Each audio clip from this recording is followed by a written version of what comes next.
I don't really believe in coming up with my own names for nymphs. Everything's derivative of something else.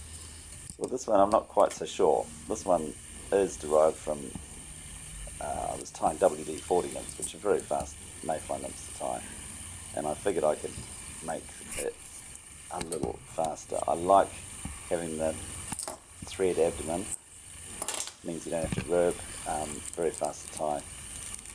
But the problem that I have with them is that if you're using thin thread, it'll give you a nice tidy head when you tie off behind the bead, but it takes forever to build the abdomen up. If you use thick thread, it's fast to tie, but you end up with a big gap between the head and the thorax.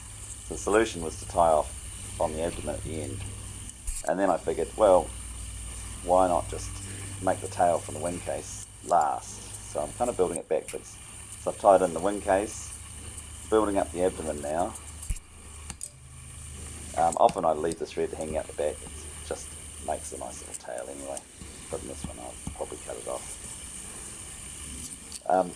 Peacock herl for the thorax. I use peacock herl in this one. I quite like peacock herl. Fish definitely like flies with peacock herl in it, but it's not very durable, so it makes sense to use it in a fast pattern to tie. But I also tie them with whatever's on hand, really.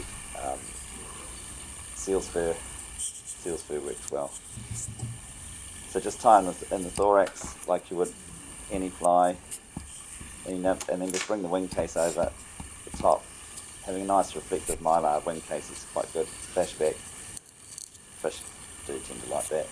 And then the wing case becomes the tail. So there's no reaching around anything to get your thread on it. Everything's starting at the front and working backwards. Makes a lot of sense. And I might try tying a few more patterns up like this.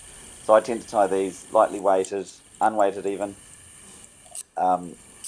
Because it's a little bit hairy, it doesn't sink like a stone. But perfect for tying small mayfly patterns. Perfect for very small mayfly patterns as well. So varied weights, but I'll generally go lightish. Perfect nymph for putting under a dry fly in summer, and like I said, sizes once you get down below about size 18, it's a very good model to tie. Thank you.